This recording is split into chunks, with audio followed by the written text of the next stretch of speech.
morning we are talking fashion and also finances. For 2 years, attorney R. Michael Walters has been bringing our viewers important information and timely legal updates, and he's one of the leading speakers in the country on the subject of wills and also trusts. This morning, Mike is sharing some crucial advice about protecting your assets.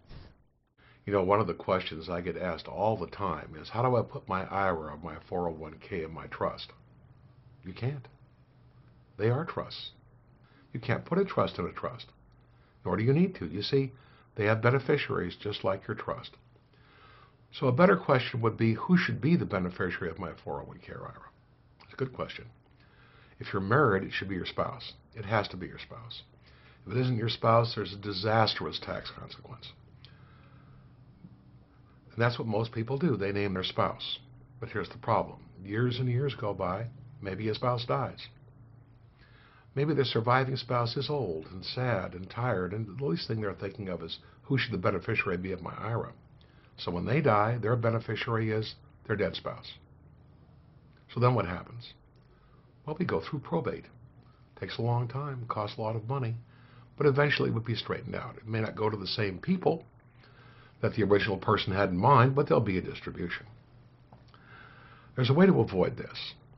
And the best way to avoid this is check from time to time and make sure your beneficiaries are correct.